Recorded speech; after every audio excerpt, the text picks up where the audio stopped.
नमस्कार दोस्तों, सर जी क्लासेस में आपका स्वागत है। तो हम लोग जनरल इंग्लिश पोर्शन कवर कर रहे थे। आपके जितने भी एग्जामिनेशन अभी होने वाले, जैसे कि आपका एचपीसीएल, आरएससीबी और एचएएल का एग्जाम, तो इन सभी के लिए आपका ये काफ़ी इंपॉर्टेंट रहेगा। तो अभी तक देखिए जितने भी हमने लेक्चर्स कवर किए हुए तो इसका हमने अलग से प्लेलिस्ट बना दिया है। तो आप लोग डिस्क्रिप्शन बॉक्स में जाना, वहाँ पे आपको इसका लिंक मिल जाएगा। तो आप लोग जो वहाँ जाकर सारे प्रीवियस वीडियो को आप लोग देख सकते हैं। और देखिए इंग्लिश का जो है हमने पूरा कंप्लीट इसका पीडीएफ नोट्स भी तैयार कर दिया है, जिसमें कि आपको पूरे कंप्लीट इंग्लिश के आपको जो है नोट्स इसमें मिल जाएंगे। जितना हमने आपको पढ़ाया वो तो है ही, इसके अलावा जितने भी टॉपिक्स आपके रिमेनिंग है तो वो सारा चीज़ जो है आपको मिल जाएगा। तो लिंक डिस्क्रिप्शन बॉक्स में इसका दिया रहेगा, तो आप लोग वहाँ जाकर बाय इसको कर सकते हैं। और इसके साथ में देखिए हमने जो है एक स्पेशल कोर्स भी लॉन्च किया हुआ है इंग्लिश और जीके का। आपके जितने भी एग्जामिनेशन अभी आने वाला है आपके डीएफसीसीआईएल का, इसके अलावा एचपीसीएल का या डीपीएसबी का, तो सभी के लिए जो है ये आपके एग्जाम के लिए कॉमन है। तो इसमें हम आपको यहाँ पे टॉपिक वाइज लेक्चर्स आपको प्रोवाइड करेंगे, और साथ में आपको सब्जेक्ट का पीडीएफ भी आपको मिल जाएगा, और साथ में टेस्ट सीरीज भी यहाँ पे आपको मिलेंगे इंग्लिश और जीके का इंडिविजुअली, जो कि आपको ओनली 199 रुपीज़ में ही केवल आपका अवेलेबल है। तो इसके लिए जो है आप लोग हमारे ऐप को डाउनलोड करना, सर जी क्लासेस के नाम से आपका है। तो लिंक हम इसका डिस्क्रिप्शन बॉक्स में आपको दे देंगे। तो देखिए जब आप लोग ऐप पे जाइएगा तो आप लोगों को वहाँ पे जो है ये जाना है। रजिस्ट्रेशन करने के बाद आपको स्टोर सेक्शन वाले जाना है। आप स्टोर सेक्शन आपको मिल जाएगा ये सारे कंटेंट आपको, और यहाँ पे आपको परचेज करने का लिंक मिल जाएगा। फिर उसके बाद जब आप लोग कर लीजिएगा तो इसमें हमारे लेक्चर्स आपको मिल जाएंगे इन सारे पीडीएफ में। मतलब ये जो है आपका फोल्डर बनाए हुए हैं, तो इसमें आप लोग सारा देख सकते हैं, जीके का, इंग्लिश का, और साथ में टेस्ट सीरीज और पीडीएफ का। तो ये जो है आपके एग्जाम के लिए काफ़ी हेल्पफुल रहेगा। लिंक डिस्क्रिप्शन बॉक्स में दिया हुआ है इसका। तो देखिए दोस्तों, अभी तक जो चैप्टर हमने कंप्लीट आपका करा दिया है, तो जिसमें कि आपका ये प्रीपोजिशन वाला है, आर्टिकल वाले हैं, स्पेलिंग करेक्शन वाला रूल शो करा हमने आपको करा दिया है। रूट वर्ड जो है ये आपके याद करना है, तो ये भी हमने आपको ओवरव्यू दे दिया है इसका। और इसके अलावा सिनोनिम्स और एंटोनिम्स का जो लिस्ट है आपके, तो इसका भी ओवरव्यू हमने आपको दे दिया है। और इसके बाद जो है वन वर्ड सब्स्टिट्यूशन का भी एक पार्ट जो है ये हमने आपको कराया था इसमें। तो इसी चीज़ को हम लोग आगे कंटिन्यू करते चलेंगे हम लोग, जिसमें कि हम लोग एक बार यहाँ पे वोकैब पोर्शन में जो वन वर्ड सब्स्टिट्यूशन है ये, और साथ में इडियम्स एंड फ्रेजेस है, तो ये जो है हम लोग एक बाय सेक्शन में, एक दिन हम लोग वोकैब का सेक्शन और एक दिन में आपका ये जो ग्रामर का पूरा पोर्शन है आपका, तो इन सभी को हम लोग देखते चलेंगे, जिससे कि आपका इंटरेस्ट बना रहेगा। तो हमने कल देखिए देखा था वन वर्ड सब्स्टिट्यूशन के बारे में। तो आज हम लोग यहाँ पे कुछ नया टॉपिक देखेंगे, जिसमें कि आपका हम लोग कवर करेंगे सेंटेंस रीअरेंजमेंट का। तो देखिए जो सेंटेंस आपका रीअरेंजमेंट का रहता है आपका इसमें, तो इसमें देखिए मेनली क्वेश्चन जो आपके रहते हैं ना, तो आपको सेंटेंस को ऑर्डर में एक अरेंज करना रहता है, वो आपका जम्बल्ड तरीके से दिया रहता है। तो आपको उसको फ्रेम करके एक पूरा कंप्लीट सेंटेंस जो उससे बन जाए, तो वो आपका इसमें करना रहता है। तो देखिए कोई भी एग्जामिनेशन में आपका जो पूछता है क्वेश्चन इससे, तो इसमें बहुत सारे तरह के इसके फॉर्मेट होते हैं। तो बेसिकली देखिए इसमें जो आपका रहता है, चार तरह के फॉर्मेट रहते हैं जो क्वेश्चन आपसे पूछे जाते हैं, जो कि इसको हम लोग नॉर्मल पाराजंबल के नाम से भी जानते हैं हम लोग। तो इसका जो है आपका सबसे बेसिक फॉर्मेट आपका है कि इसमें देखिए यहाँ पे आपका रहता है कि जितने भी स्टेटमेंट आपका जो दिया रहता है, तो ये जम्बल्ड फॉर्म में आपका दिया रहता है, और आपको जो है इसको अरेंज करना रहता है सेंटेंस को लॉजिकली, जिसमें कि चार आपके सेंटेंस दिए रहेंगे या चार वर्ड आपके रहेंगे, तो उसको आपको अरेंज करना रहता है कि जो उसे एक प्रॉपर मीनिंग दे दे। और इसके बाद देखिए दूसरा आपका फॉर्म में रहता है यहाँ पे कि स्टैटिक फर्स्ट स्टेटमेंट, यानी कि जो पहला स्टेटमेंट आपका रहता है, तो वो जो है आपका स्टैटिक रहेगा, यानी कि वो जो है वहीं से शुरुआत होगा, लेकिन बाकी के जो और जो रहेंगे आपको ऑप्शन में, तो वो जो है आपको अरेंज करना है, ताकि उसको शुरुआत वहाँ से करना है और इसके बाद आपको जो है अरेंज करना है, ताकि वो प्रॉपर मीनिंग आपका दे दे। तो ये है आपका सेकेंड फॉर्म का। तो फर्स्ट स्टेटमेंट गिवन रहेगा आपका जो स्टैटिक है, और आपको अरेंज करना रहेगा जो अदर स्टेटमेंट आपके रहेंगे लॉजिकली उसी ऑर्डर में, जिसमें कि फर्स्ट स्टेटमेंट आपका जो है वो कांस्टेंट रहेगा, मतलब वो वहीं से आपको शुरुआत होगा। ये एग्जांपल के थ्रू आपको ज़्यादा बेटर समझ में आएगा। हम यहाँ पे सारे चीज़ कराएंगे, बस यहाँ पे आपको ओवरव्यू बस दे रहे हैं। और एक आपका रहता है कि किसी में आपको लास्ट वाला स्टेटमेंट जो है तो वो स्टैटिक रहेगा, यानी कि लास्ट में जो है आपका वो रहेगा ही रहेगा, बाकी ऊपर का जो चार ऑप्शन रहेंगे, तीन ऑप्शन रहेंगे, तो आपको उसको अरेंज करना रहेगा। और एक आपका रहता है चौथे वाले में कि जिसमें कि आपका पहला और इसके साथ में जो लास्ट का जो स्टेटमेंट रहेगा, तो वो आपका कांस्टेंट रहेगा, यानी कि फर्स्ट और लास्ट स्टेटमेंट कांस्टेंट, बीच में जो कुछ रहेंगे आपके जम्बल्ड तरीके से जो आपके सेंटेंस रहेंगे, तो उसको आपको अरेंज करना है, ताकि उससे जो है आपका लॉजिकली करेक्ट आपको मिल जाए। तो ये है इसका बेसिक फॉर्मेट, मतलब कि किस तरह से क्वेश्चन आपके आते हैं एग्जाम में। तो जनरली देखिए जो अप्रोच आपका होना चाहिए, जैसे सेंटेंस रीअरेंजमेंट क्वेश्चन को सॉल्व करने के लिए, इसमें आपका सबसे पहले रहता है कि जो सेंटेंस आपका दिया हुआ है, तो आपको उसको पूरा केयरफुली आपको स्टडी करना होगा, और उसमें जो कॉमन पॉइंट जो रहते हैं तो आपको जो है उनको एनालाइज करना रहता है वहाँ पे। अब इसमें आपको अरेंज करना है शुरुआत से लेकर अंत तक आपको वहाँ पे, और इसके साथ में जो है वो आपको स्टेटमेंट भी देखते चलना है कि उसमें क्या एक्चुअली में दिया हुआ है। आपको पूरा स्टेटमेंट को समझना है अच्छे से कि उसमें हाँ वो क्या प्रॉपर मीनिंग यहाँ पे निकल के आ रही है।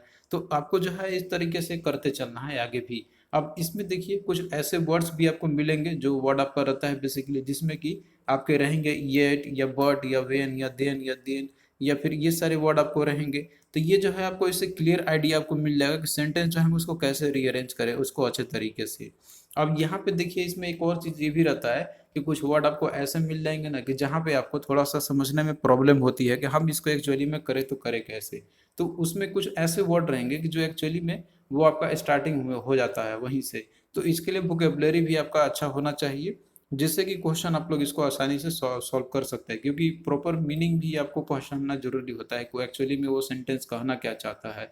तो ये चीज़ अगर आप लोग पहचान लेते हैं तो फिर आपको कोई भी दिक्कत नहीं आएगी, कोई भी दिक्कत आपको नहीं आएगा समझने में सेंटेंस को। तो ये तो कुछ जैसे बेसिक्स आपके यहाँ पे है, जैसे कि आप इम्पोर्टेंट है एग्जाम पॉइंट ऑफ व्यू से।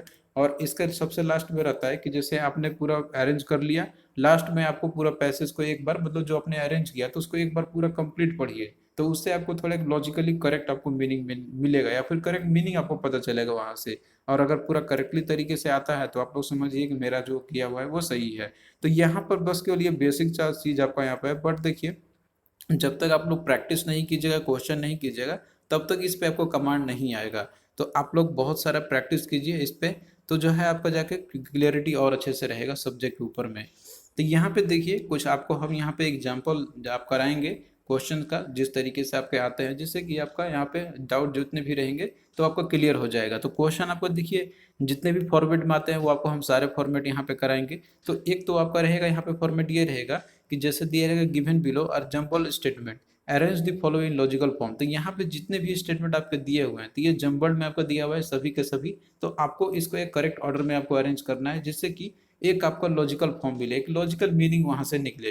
तो यहाँ पे देखिए दिया हुआ है आपका जैसे 1 to 5 पूरा जो सेंटेंस है आपका, इसमें देखिए 1 में दिया है Rani fills the form to the dance show. दूसरा में दिया हुआ है कि a talent hunt show is looking for classical dancer like Rani. Rani is called for auditions, Rani is trained Bharatanatyam dancer, Rani get selected. तो इससे आपको देखिए अगर आप लोग 1 से लेके 5 तक पढ़ते हैं तो इससे आपको कोई क्लियर कट मीनिंग नहीं पता चला, क्योंकि ये जो है सेंटेंस आपका ये जैसे तैसे मतलब ये दिया हुआ है एक लॉजिकल सीक्वेंस में नहीं है। तो आपको इसको करेक्ट अरेंजमेंट बताना है कि कौन पहले आएगा, इसके बाद कौन आएगा, इसके बाद कौन आएगा। तो इसके लिए जो है आपको पूरा थीम को समझना होगा एक्चुअली में कि ये पूरा सेंटेंस में एक्चुअली कहना क्या चाहता है यहाँ पर। तो इसमें देखिए सबसे पहला जो स्टेटमेंट इसमें आपका आएगा कि जैसे यहाँ पे मान लीजिए कि कोई एक शो हो रहा है, यहाँ पे कोई टैलेंट शो हो रही है जहाँ पे कोई क्लासिकल डांसर के लिए जैसे प्रतियोगिता चल रही है कि कोई वहाँ पे ऐसा हो।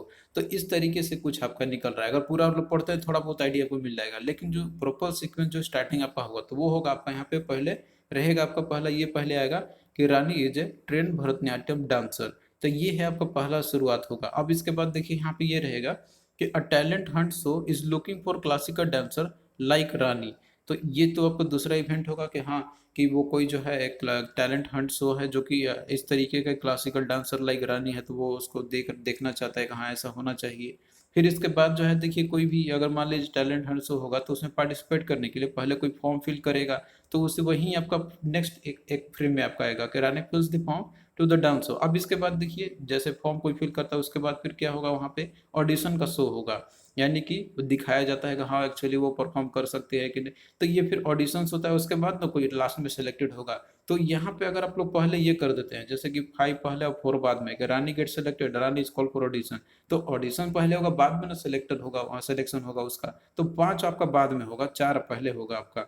तो इस तरीके से आपको अरेंज करना होगा। तो प्रॉपर सीक्वेंस यहाँ पे क्या इसका होगा आपका मतलब इसके अकॉर्डिंग जो आपका दिया था पहले 4 आपका रहेगा, उसके बाद दूसरा सेंटेंस आपका यहाँ पे आएगा, फिर पहला आपका आएगा, उसके बाद फिर तीसरा आपका आएगा और उसके बाद फिर पांचवा आपका आएगा। तो ये है करेक्ट सीक्वेंस इसका, यानी कि 4 2 1 3 5। तो ये आपको करेक्ट फॉर्म में पूरा दिया हुआ है। तो आपको एक पूरा थीम समझना होगा यहाँ पे। तो ये तो केवल एक बस आपका यहाँ पे हमने एक एग्जाम्पल लिया था। रियल एग्जाम में क्वेश्चन जो आपके आते हैं यहाँ पे तो कुछ इस तरीके से ही आपका आएगा वहां पर, जिसमें कि आपको यहाँ पे अरेंज करने होंगे सेंटेंस को। तो यहाँ पे देखिए जैसे कि आपका दिया हुआ सेंटेंस रीअरेंजमेंट का ही क्वेश्चन है आपका यहाँ पे, तो इसमें क्वेश्चन इस तरीके से ही रहेंगे कि given below are four jumbled sentences कि out of the given option कि pick the one that gives their correct order. तो इसमें करेक्ट ऑर्डर इसका कौन सा देगा वो आपको यहाँ पे जो है बताना है। तो इसमें देखिए आपका दिया हुआ है कि a man on a bike had to ride on the pavement. अब इसके बाद देखिए दिया हुआ अगला में कि when he tried to plunge on to the road a car hit him. फिर इसके बाद अगला में देखिए दिया हुआ है कि as the bus inches through the evening light the traffic grew. और उसके बाद डी में दिया हुआ है यहाँ पे कि there was no space on the road any more. तो यहाँ पे देखिए अगर आप लोग ए से लेकर डी तक आप लोग अगर इस सीक्वेंस में पढ़ते हैं ना तो यहाँ से आपको कोई क्लियर कट मीनिंग आपको पता नहीं चलेगा। तो अब कौन सा लॉजिकली सीक्वेंस होगा इसका, तो आपको ऑप्शन में से भी हम लोग देख सकते हैं यहाँ पे। तो देखिए एक तरीका तो इसका ये रहता है कि आप लोग ऑप्शन में देखिए यहाँ पे दो ऑप्शन में आपका वन में और डी में दो में से आपका जो है इसमें सी से इसने स्टार्ट किया हुआ है। तो आप लोग इस तरीके से देख सकते हैं कि जिसमें मैक्सिमम ऑप्शन में जो लेटर से शुरुआत रहता है मतलब सी से इसने शुरुआत किया, तो आप लोग वो देखिए कि ये क्या लॉजिकल सीक्वेंस में ये पहला स्टेटमेंट हो सकता है क्या। तो इसमें देखिए दिया हुआ है कि as the bus inches through the evening life the traffic grew. तो यहाँ पे आपका दिया हुआ है कि बस इंच जैसे किया ट्रैफिक ग्रू कर गया, लेकिन यहाँ पे कॉन्टेक्स्ट आपको समझ में नहीं आ रहा होगा कि एक्चुअली में आखिर यहाँ पे जो है ये क्यों हो रहा है। लेकिन अगर आप लोग पूरा सेंटेंस को देखिएगा तो इसमें देखिए कहीं ना कहीं बात कही जा रही है कि कोई आदमी है जिसके पास मतलब वो बाइक पे था, जैसे उसे राइड करना था पेमेंट पे। तो अब यहाँ पे बात आती है कि वो जो है पेमेंट पे क्यों यहाँ पे वो राइड कर रहा है। तो ये इसलिए राइड कर रहा होगा क्योंकि देखिए जो रोड है पेमेंट पे तो कोई करेगा ना, रोड पे ही करेगा एक्चुअली में। लेकिन यहाँ पे क्या है कि जैसे कोई एक पहले सेंटेंस आपको होना चाहिए कि वो क्यों पेमेंट पे राइड कर रहा था। तो यहाँ पे क्यों था कि देखिए ट्रैफिक जो है वो ग्रीव कर गया था, यानी कि ज़्यादा ट्रैफिक हो गया था। तो ये जो है आपका सेंटेंस में भी हो सकता है कि ये स्टार्ट आपका होगा, उसके बाद जो है अब ये वाला सेंटेंस आएगा, तभी ना आपको यहाँ पे पता चलेगा कि हाँ कोई मैन था बाइक पे तो वो जो है पेमेंट पे राइड कर रहा था, नहीं तो वो रोड पे करता। तो ये सेंटेंस आपको कहाँ से पता चल रहा है, तो इससे सी वाले ऑप्शन से। तो आपका ए से तो यहाँ पे शुरुआत तो नहीं होगा। तो यहाँ पे क्या हो सकता है आपका यहाँ पे कि जैसे ये वाला आपका हो सकता है सी से आपका यहाँ पे। अब इसके बाद रीजन कोई आना चाहिए यहाँ पर कि जैसे कि वो जो है पेमेंट पे क्यों राइड कर रहा था, क्योंकि देखिए रोड पे क्या होगा कि वहाँ पे जगह नहीं होगा, स्पेस नहीं होगा, तभी तो वो पेमेंट पे कर रहा था रोड। तो ये चीज आपका बाद में फिर डी आपका होगा कि there was no space on the road any more. तो देखिए सी के बाद डी आपका सीक्वेंस रहेगा। अब इसके बाद यहाँ पे क्या रहेगा कि man on a bike had to ride on the pavement, तो इसीलिए वो क्या करेगा पेमेंट पे वो करेगा। तो ये है आपका एक सीक्वेंस देखिए बन रहा है। फिर उसके बाद आपका बी बच गया, तो बी तो आपका आएगा ही, मतलब जो रह गया रिमेनिंग आपका कि when he tried to plunge on to the road. देखिए जैसे वो रोड पे प्लंज करना चाहा अ कार हिट हिम, तो कार ने एक इसे हिट कर दिया। तो ये जो है आपको एक प्रॉपर सीक्वेंस यहाँ पे मिल रहा है। तो आई होप कि ये चीज आपको समझ में यहाँ पे हो रहा होगा। तो इसमें देखिए आपको करने के लिए दो तरीके हैं, एक तो है कि आप लोग पूरा सेंटेंस पढ़िए समझिए इसको क्या दिया हुआ है, और इसके बाद सेंटेंस का एक कॉन्टेक्स्ट समझिए कि कौन लॉजिकली सीक्वेंस में कौन सा सही हो सकता है। या तो फिर ऑप्शन पे जाइए, ऑप्शन में देखिए कौन सा ऑप्शन में जो है दो ऐसे जो लेटर है, मतलब जैसे शुरुआत इसने किया मतलब ऑप्शन से सी, इसमें देखिए दो दो में है, तो मोस्ट पॉसिबिलिटी रहता है कि जो लेटर रिपीटेड रहता है स्टार्टिंग का तो वो वहीं से शुरुआत होता है अधिकतर केसेस में। सभी में हम नहीं कर रहे हैं कि ऐसा जरूरी हो, लेकिन अधिकतर में ये रहता है। तो सी से आप कर सकते हैं, तो बाकी आप लोग ये ए और डी ये दो आप लोग छोड़ सकते हैं यहाँ पे। वैसे भी आप लोग देखते हैं कि डी से अगर ये शुरुआत करता तो there was no space on the road any more, तो ये आपको कोई लॉजिकली दिख ही नहीं रहा है कि स्पेस वहाँ पे क्यों नहीं है, वो क्यों नहीं होना चाहिए। तो यहाँ पे ट्रैफिक ग्री होगा इसलिए। तो ये आपका सेंटेंस में ये देखना चाहिए कि स्टार्टिंग मेरा हमको अगर हम लोग पढ़ रहे हैं तो वो उसका कंप्लीटनेस भी होना चाहिए। तो ये तो आपका होगा ही नहीं डी। उसी तरीके से ए भी आपका है कि पेमेंट पे वो राइट कर रहा था, पेमेंट पे क्यों राइट कर रहा है तो यहाँ पे भी आपको क्लियर मीनिंग नहीं पता चलेगा। तो ये भी आपका नहीं होना चाहिए। तो बच गया आपका जैसे दो आपका था ये और एक सी, तो सीक्वेंस में आपका आएगा ऑप्शन फोर, तो that is option four is the right answer. तो देखिए यहाँ पे क्वेश्चन करने के लिए बहुत सारे आपको मिल जाएंगे, लेकिन आपको पहले समझना होगा और साथ में प्रैक्टिस भी करना होगा, तब जाके आपके ऊपर कमांड आएगा सेंटेंस रीअरेंजमेंट का। फिर उसके बाद देखिए इस तरह के भी क्वेश्चन आपके आते हैं कि जैसे कि आपको जो है इसमें पहला जो स्टेटमेंट है वो आपका स्टैटिक दे देता है, उसके बाद आपको रीअरेंज करना होता है। तो क्वेश्चन है कि rearrange the part of the sentence in correct order. तो आपको जो है जो सेंटेंस का जो पार्ट दिया हुआ है इसको आपको रीअरेंज करनी है। इसमें देखिए दिया हुआ है कि सीनियर ऑफिशियल्स और इसके बाद आपको बताना है कि क्या हो सकता है कि to negotiate a solution, readiness या हैव साइंड चाइना। तो इन तीन ऑप्शन में आपका दिया हुआ है। तो इसमें आपको लॉजिकली सीक्वेंस अगर आप देखते हैं तो पहला आपका आएगा इसमें दैट इज आर, आर आपका आएगा इसमें कि हैव टू साइन चाइना। इसके बाद आपका नेक्स्ट स्टेटमेंट जो आपका आएगा यहाँ पे वो आपका आएगा दैट इज क्यू, तो क्यू नेक्स्ट सीक्वेंस होगा, उसके बाद पी आएगा आपका यहाँ पर। तो दो चीज़ आप यहाँ पे कर सकते हैं इसको। तो इस तरीके से आपका ऑप्शन बी यहाँ पे आपका राइट हो सकता है, बट आपको यहाँ पे पूरा रीअरेंजमेंट करके भी देख लेना है। जैसे इसमें दिया हुआ है कि सीनियर ऑफिशियल्स, सीनियर ऑफिशियल्स है, इसके बाद आपका क्या होगा कि वो जो कोई ना कोई चीज़ साइन किए होंगे, हैव साइन चाइना, क्योंकि ये जो है सीनियर ऑफिसर्स है तो वो चाइना के साथ साइन किए होंगे। इसके बाद आपका है कि क्या किए होंगे कि कोई रेडीनेस, रेडीनेस किए होंगे किस चीज़ के लिए, तो टू निगोशिएट ए सॉल्यूशन, यानी कोई सॉल्यूशन को निगोशिएट करने के लिए।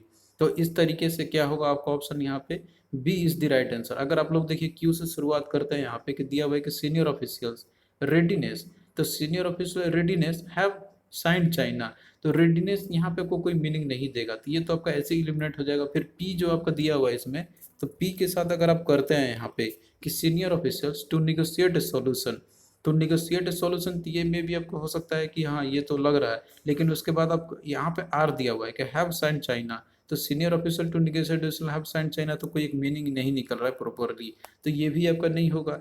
तो आपको ये सीक्वेंस देखना होगा कि कौन सही हो सकता है, तो इस तरीके से बी सही रहेगा आपका यहाँ पर। फिर नेक्स्ट देखिए यहाँ पे भी आपको जो है क्वेश्चन इस तरीके से ही मिलेंगे, रीअरेंज करना है आपको पार्ट ऑफ द सेंटेंस को, जो कि एक करेक्ट ऑर्डर में यहाँ पे लिखा होगा। तो इसमें देखिए यहाँ पे जैसे कि आपका दिया हुआ है कि इसमें पहला और लास्ट में A6, ये स्टेटमेंट जो है आपका दोनों मतलब दिए हुए हैं फर्स्ट और लास्ट का, और इसके बाद आपको बीच के जो हैं तो उनको जो है आपको रीअरेंज करनी है। तो पहला देखिए दिया हुआ है कि his wrist watch has gone out of order, और S6 में आपका दिया हुआ है कि हीज एस्टिमेट अपीयर्ड रीजनेबल। अब ये तो स्टेटमेंट जो है ना कि ये तो मतलब स्टार्टिंग और लास्ट का दिया हुआ है, तो ये तो आपका फिक्स रहेगा, यानी कि स्टार्ट आपको करना है S1 से, और बीच में आपको PQRS से अरेंज करनी है, और A6 आपका लास्ट में ये आपका आएगा। तो आपको देखिए यहाँ पे पूरा सेंटेंस को पढ़ना होगा। यहाँ पे दिया हुआ है कि his wrist watch has gone out of order, तो ये तो आपका जैसे कि यहाँ पे ये हो गया। अब इसके बाद आपको इसके आगे का ऑर्डर आपको बनाना है कि his wrist watch has gone out of order. तो अब यहाँ पे देखिए दिया हुआ है कि he took it to a watch repairer, Q में दिया हुआ है कि he gave an idea of the likely cost of the replacement based on the examination of the watch. इसके बाद देखिए दिया हुआ है आर में कि ही फाउंड दैट कि सम पार्ट्स नीडेड रिप्लेसमेंट, और एस में आपका दिया हुआ है इसमें कि the repairer open the outer case and check the parts. तो इसमें आपको थोड़ा सा कुछ एक समझ में आया होगा यहाँ पे कि कोई जैसे वॉच है उसका, तो वो जो है आउट ऑफ ऑर्डर चला गया, मतलब कि कुछ कुछ खराबी उसमें आ गई होगी। तो अब जो है वो कहाँ पे जाएगा, जाहिर सी बात है कि वो किसी मैकेनिक के पास जाएगा, कोई वॉच रिपेयरर के पास जाएगा। तो इस ऑर्डर में देखिए पी में ही आपका दिया हुआ है कि he took it to a watch repairer, तो पी तो आपका यहाँ पे शुरुआत हो जाएगा। और वैसे भी आप लोग ऑप्शन देखिए इसमें जैसे पी और पी, सी में और आर आर, तो इसका मतलब ये है कि आपका सेंटेंस कहीं ना कहीं जो है पी से या फिर आर से शुरुआत होगी, क्योंकि ऑप्शन में आपको वहीं से दोनों में दिया हुआ है। तो आप लोग उसी सेंटेंस को पी को और आर को पकड़ लीजिए सबसे पहले। तो यहाँ पे जो है देखिए पी को देखिए, पी में आपको दिया हुआ है कि hit to get to a watch repairer, तो ये लॉजिकली बन रहा है यहाँ पे कि उसका ऑर्डर जैसे वॉच खराब हो गया था तो वो जो है उसने वॉच रिपेयरर के पास गया। अब इसके बाद जो है अब अगर आप लोग इसमें भी देखिए जैसे आर का भी दिया हुआ, तो कन्फ्यूजन आपको हो सकता है आर से भी शुरुआत ये हो सकता है। तो आर में देखिए अगर आप लोग इसको पढ़े तो यहाँ पे दिया हुआ है कि ही फाउंड दैट कि सम पार्ट्स नीडेड रिप्लेसमेंट। अब यहाँ पे किसने देखा कि उसमें जो है रिप्लेसमेंट की जरूरत है, तो ये चीज़ तो रिपेयरर मतलब जो होगा वही करेगा, कोई जो वॉच जो खराब हुआ था तो उसका वो तो करेगा नहीं। तो इसका मतलब है कि आर से तो आपको शुरुआत होगा ही नहीं, तो यहाँ से शुरुआत होगा आपका यहीं से, यानी कि पी से, तो पी से आपको शुरुआत होगा। अब इसके बाद यहाँ पे देखिए अब क्या होगा कि रिपेयरर इसके बाद क्या करेगा कि वो उसको ओपन करेगा, तभी तो उसके बाद ना उसको देख पाएगा। तो इसके बाद सेंटेंस आपका रहेगा दैट इज एस का, क्यू आपका तो होगा ही नहीं यहाँ पे। कि इसके बाद देखिए ये रहेगा कि the repairer open the outer case and check some part, तो चेक द पार्ट यहाँ पे करेगा, तो ये आपका एस जो है उसके बाद आएगा। फिर इसके बाद आएगा यहाँ पे आपका आर कि ही फाउंड दैट के सम पार्ट्स नीड रिप्लेसमेंट, यानी कि उसमें रिप्लेसमेंट की जरूरत है। फिर इसके बाद क्यू तो आपका आएगा ही कि he give an idea of the likely cost of the replacement based on the examination of the watch, तो ये है आपका पूरा प्रॉपर सीक्वेंस। और लास्ट में आपका ये आएगा ही कि हिज एस्टिमेट अपीयर रीजनेबल, तो ये है आपका पूरा करेक्ट सेंटेंस, मतलब ऑर्डर में है। तो आपका देखिए यहाँ पे option C is the right answer हो जाएगा। नेक्स्ट देखिए यहाँ पे आपका वही इसी तरीके से दिया हुआ है क्वेश्चन कि a century ago the cinema was just just a mechanical toy, यानी कि सेंचुरी एगो जो है सिनेमा जो था एक मैकेनिकल टॉय था। तो ये है आपका स्टार्टिंग सेंटेंस। और लास्ट में देखिए जो S6 दिया है, मतलब जो लास्ट वाला जो सेंटेंस आपका होगा कि finally it has evolved as the century most potent and versatile art form. तो इसमें ये है आपका लास्ट सेंटेंस, स्टार्टिंग सेंटेंस आपका ये है कि century ago the cinema was just a mechanical toy था। तो ये तो आपका शुरुआत हो गया, लेकिन इसके बाद बीच में आपका क्या आएगा, तो ये आपको यहाँ पे ढूंढना है। तो देखिए यहाँ पे आपको जो है सभी को देखना है। और अगर आप लोग ऑप्शन में देखते हैं यहाँ पे, तो ऑप्शन में देखिए इसमें पी से शुरुआत किया हुआ, इसमें ए से और एस से और यहाँ पे क्यू से। तो आप लोगों को सबसे पहले हमने जो आपको बताया था कि आपको जो है रिपीटेड जो रहता है तो वो आपको करना है, जैसे एस इसमें भी एस इसमें था। आप लोग ये वाला पकड़िए, पहले देखिए कि ये लॉजिकली बन रहा है कि नहीं। देखिए एस में दिया हुआ है कि लेटर कि it was viewed as an extension of photography. अब यहाँ पे देखिए पहले बात कही जा रही थी कि सिनेमा बताया जा रहा है आपका ऊपर में, लेकिन ये जो है मैकेनिकल टॉय बन गया है यहाँ पर। तो अब इसके बाद अगर आप लोग ए से शुरुआत करते हैं कि later it was viewed as a extension of the photography. तो अब यहाँ पे ये किसका एक्सटेंशन बन गया, ये फोटोग्राफी जो है ये बन गया है। तो ये चीज़ आपको क्लियर नहीं हो रहा है। तो इसका मतलब ये है कि इसे आपको कोई भी मतलब समझ में नहीं आ रहा है। तो ये से आपका तो होगा ही नहीं, क्योंकि इसमें क्लियर कट नहीं समझ में आ रहा है कि ये एक्सटेंशन किसकी कर रही है, सिनेमा का है या फिर कोई और चीज़ का। तो ये तो आपका होगा नहीं। तो इसका मतलब है कि या तो पी होगा या तो क्यू होगा। तो पी में देखिए दिया हुआ है यहाँ पर कि thus it gained respectability and acceptance. अब यहाँ पे देखिए इसमें बोला जा रहा है कि ये जो है अब रेस्पेक्टेबिलिटी भी अचीव कर लिया और एक्सेप्टेंस। अब इसमें देखिए 10 वर्ड है, तो 10 वर्ड रहता है ना, तो ये कोई कंक्लूजन में देते हैं हम लोग, जो कि लास्ट में अपीयर होता है बेसिकली। तो इस तरीके से ये भी आपका सीक्वेंस नहीं बन रहा है। तो बचा आपका यहाँ पे क्या, क्यू। तो क्यू से आपका मेनली स्टार्ट हो सकता है। तो इसमें देखिए दिया हुआ है कि it gradually came to be considered as an art form of the new era. अब यहाँ पे art form of the new era कौन बन गया ग्रेजुअली, धीरे धीरे। तो ये बात कह रहा है यहाँ पे यही सिनेमा के बारे में ही, कि ये जो पहले एक मैकेनिकल टॉय था, लेकिन अब क्या है कि ये ग्रेजुअली जो है ये कंसिडर माना गया कि art form of the new era का। तो यहाँ से आपका क्यू से शुरुआत आपका हो सकता है। तो इसमें देखिए एक चीज़ तो आपको क्लियरिटी होगा कि क्यू से मेरा शुरुआत होगा। अब इसके बाद देखिए यहाँ पे आपका दिया हुआ है आर। आर अब देखिए क्या दिया है इसमें कि by the 1920 even its most critics had to take it seriously. तो ये है आपका प्रॉपर सीक्वेंस बनेगा। और उसके बाद एस आएगा आपका कि later it was viewed as an extension of photography. Photography का ये एक्सटेंशन बन गया, क्योंकि फोटोग्राफी अर्लियर था, बाद में सिनेमा बना। फिर इसके बाद आपका पी आएगा कि thus it get respectability and acceptance. तो लास्ट में वो जो है रेस्पेक्टेबिलिटी भी अचीव किया और एक्सेप्टेंस भी मिला उसको। तो ये आपका correct from option D is the right answer. और फिर लास्ट में आपका ए6 ये भी रहेगा कि finally it has evolved as the century most potent and versatile art form. तो ये है आपका पूरा करेक्ट सीक्वेंस इसका। तो option D is the right answer है आपका। अब आइए हम लोग यहाँ पे और भी बहुत सारे क्वेश्चंस देख लेते हैं, जो कि आपके हाल ही के जो पीएसयू के वेरियस एग्जाम हुए हैं आपके, तो उनमें आपको कुछ इस तरीके से क्वेश्चन पूछा गया था। तो इसमें देखिए वर्ड आपके थे, मतलब एक एक वर्ड आपका अलग अलग इसमें दिया था, आपको इसी का अरेंज करनी थी। इसमें देखिए दिया हुआ है कि put the jumbled words in the correct order to form a meaningful sentence. तो आपको जो है इसको मीनिंगफुल सेंटेंस बनाना है करेक्ट फॉर्म में रखते हुए। तो देखिए यहाँ पे अगर आप लोग देखते हैं, जैसे कि दिया हुआ है visit home on he to अर्न प्रोमिस्ड हीज यवे हीज। तो इस सबको कोई क्लियर कट मीनिंग पता नहीं चल रहा है। तो आपको इसको अगर इम्प्रूव करना, मतलब प्रॉपर ऑर्डर में दिखाना है, तो आपको हर एक ऑप्शन को पढ़ना होगा। इसमें देखिए दिया हुआ है कि he promised on his way home to visit his aunt. तो इसमें देखिए he promised on his way home. तो यहाँ पे आपको एक प्रॉपर सीक्वेंस नहीं मिलेगा कि क्या चीज़ कहना चाह रहा है। एक इसके बाद अब और में देखिए कि on his way to his aunt he promised visit home. अब यहाँ पे भी देखिए कोई मीनिंग आपको पता नहीं चलेगा प्रॉपर तरीके से। उसके बाद सी भी देखिए दिया हुआ है कि to visit his aunt he promised on his way to visit his aunt to he promised on his way. इससे भी कोई मीनिंग क्लियर कट नहीं पता चल रहा है। फिर उसके बाद डी देखिए दिया हुआ है कि he promised to visit his aunt on his way, यानी कि उसने जो है प्रोमिस किया उसके आंट को विजिट करने के लिए जब वो आ रहा था, मतलब कि जब वो होम के घर तरफ आ रहा था, तो अपना उसी बीच में। तो ये है आपका पूरे करेक्ट सीक्वेंस है। तो आपका ये जो है सही होगा। आपको यहाँ पे एक एक सेंटेंस को अरेंज नहीं करना है, बस आपको सीधा सेंटेंस को पढ़ना है, और जो आपको मीनिंग दे, जो आपको लगेगा हाँ ये पूरा सही हो सकता है, तो वो आप लोग उसको मार्क कर सकते हैं। फिर उसी तरीके से यहाँ पे अगला भी वही तरीके क्वेश्चन आपका यहाँ पे है कि जम्बल्ड वर्ड्स को आपको करेक्ट ऑर्डर में आपको बताना है, जो मीनिंगफुल सेंटेंस दे इसका। यहाँ पे देखिए दिया हुआ है कि her told exercise examination to regularly the her physician, या आफ्टर आपका दिया हुआ है। तो इसमें भी देखिए आपको पूरा कोई मीनिंग पता नहीं चलेगा। तो इसका देखिए करेक्ट जो आपका रहेगा ऑर्डर क्या रहेगा आपका, यहाँ पे आप पूरा सेंटेंस को पढ़िए। पहला वाला इसमें दिया हुआ है कि after examination her physician told her the exercise regularly. अब यहाँ पे देखिए द एक्सरसाइज रेगुलरली, तो यहाँ तो आपको समझ में आ रहा था, लेकिन अब यहाँ पे बोल रहा है कि to her the exercise regularly, तो कोई मीनिंग आपको पता चल रहा है क्या? नहीं पता चल रहा है, तो ये तो आपका होगा ही नहीं कि द एक्सरसाइज रेगुलरली तो होता नहीं है आपका। फिर उसके बाद देखिए ऑप्शन बी अगर आप पढ़ते हैं तो इसमें देखिए दिया हुआ है कि आफ्टर द एग्जामिनेशन कि her physician told her to exercise regularly, तो यहाँ पे देखिए आपको क्लियर कट मीनिंग पता चल जा रहा है कि क्या कह रहा है उसको, एक टू एक्सरसाइज रेगुलरली। तो ये आपका सही होगा यहाँ पे ऑप्शन बी। बाकी आप और भी अब देख लीजिए यहाँ पे तो जैसे आंसर मार्क किया हुआ है, लेकिन एग्जाम में वहाँ पे आपको पूरा सेंटेंस पढ़ना होगा, उसके बाद आप लोग समझना। इसमें देखिए दिया हुआ है कि आफ्टर हर एग्जामिनेशन,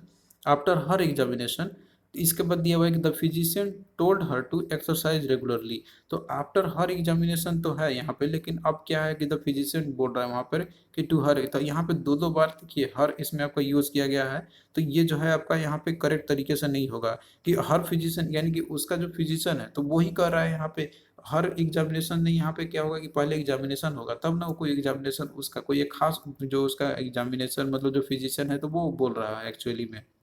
और उसके बाद डी में देखिए दिया हुआ है कि after examination the physician told to exercise regularly to her. तो देखिए टू पहले भी बोल दिया कि टू एक्सरसाइज, और बाद में फिर बोला जा रहा है कि टू हर, तो दो दो बार आपको इस तरीके से यूज़ नहीं करना है, मतलब इस तरीके से यूज़ नहीं होती है सेंटेंस में। तो ये जो है आपका लॉजिकली सही नहीं होगा, तो लॉजिकली ऑप्शन बी ही मात्र यहाँ पे आपको जो है कि सही होगा। तो आपको जो है इसमें इसी तरीके से क्वेश्चन आपको मिलते रहेंगे एग्जामिनेशन में। क्वेश्चन आपका इस तरीके से रहेगा कि आपको जो है इसको लॉजिकली अरेंज करना है कि जो प्रॉपर मीनिंग या प्रॉपर सीक्वेंस आपका इसमें दे दे। तो आई होप कि ये सारा चीज़ जो है आपको समझ में यहाँ पे आ रहा होगा। और इसी तरीके से देखिए हम आपका जो है ये पोर्शन कवर करते चलेंगे इंग्लिश का, तो आप लोग स्टडी करते रहिए अच्छे से, और पीडीएफ जो हमने आपको दिया हुआ है तो आप लोग उसको अच्छे से कवर कीजिए।